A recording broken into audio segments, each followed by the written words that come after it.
C'est l'histoire d'un couple, d'une jeune dame et son gars. C'est-à-dire quand ils se sont connus, le gars, ça n'allait pas chez lui.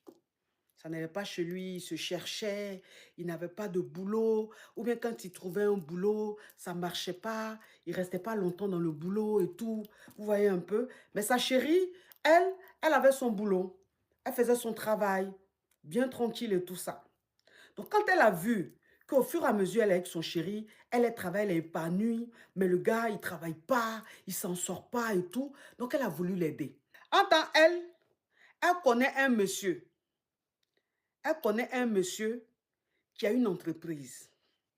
Et le monsieur la drague depuis très longtemps. Mais elle n'a jamais accepté. Mais le monsieur, il ne lâche pas l'affaire. C'est-à-dire qu'il peut attendre 1 mois, 2 mois. Et puis, le troisième mois, il appelle pour prendre de ses nouvelles. Vous comprenez? Mais elle n'était pas vraiment intéressée puisqu'elle était très amoureuse de son chéri.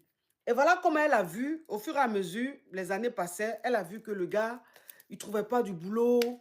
Il était là, il trimait. Ça le rendait nerveux. Il n'était pas agréable. Alors qu'elle, elle aimait le gars. Donc, elle voulait vraiment que le gars soit épanoui. Elle voulait que le gars soit heureux. Donc, qu'est-ce qu'elle a fait? Elle a expliqué au gars. Elle dit, OK, je connais un monsieur qui a une entreprise. Et le domaine dans lequel tu es là, il peut te trouver du boulot. Mais c'est un dragueur. Et moi, je ne suis pas intéressée. Donc, si je vais le voir pour te trouver du boulot, peut-être qu'il va poser des conditions ou peut-être qu'il va vouloir. Attends, je ne veux même pas. Donc, son chéri lui dit, ah, mais bébé, il est fan de toi là. Est-ce que tu es obligé de gré avec lui? Tu n'es pas obligé de gré avec lui. Donc, tu peux faire semblant. Tu peux le blaguer parce qu'il faut que je travaille. J'ai besoin de travailler. J'ai besoin d'un bon boulot. Attends, lui, le domaine dans lequel il est là, ça veut dire que si le monsieur le prend, il peut franchement bien s'en sortir. Il peut avoir un bon petit salaire. Il peut bien s'en sortir. Elle l'aime tellement, elle aimait tellement son chéri, mais tellement son chéri, qu'elle dit, bébé, ok, j'ai compris.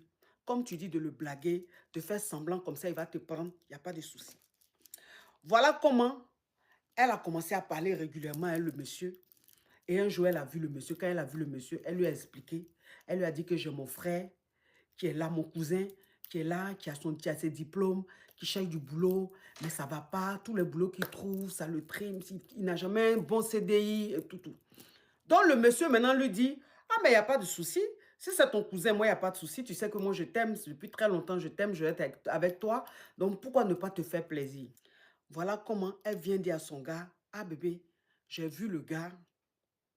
Il dit que ça, il n'y a pas de problème. Il veut te rencontrer.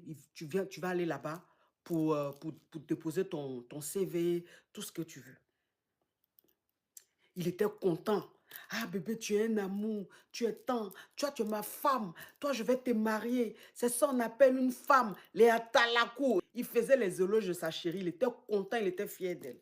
Et c'est comme ça, il allait pour un entretien. Comme elle dit que c'est son cousin, et elle a dit à son chéri, quand tu vas là, tu dis que tu es mon cousin. Parce que si tu dis que tu es mon gars, vu que le gars est fan de moi, il ne va pas te donner le jersey. Donc, il faut dire que tu es mon cousin. Donc, quand il est parti en tant que le cousin de Lago. Le gars, il a pris son CV, tout. Il dit qu'il va le rappeler pour lui donner la suite. Et le gars est venu à la maison. Donc, quand il est venu à la maison, il appelle sa chérie. Il dit, ah bébé, je suis allé pour l'entretien. En tout cas, ça s'est bien passé. Il dit, il va me rappeler. Mais bébé, tu sais que si tu mets pression sur le gars, si tu t'entends, il va me prendre et tout ça là.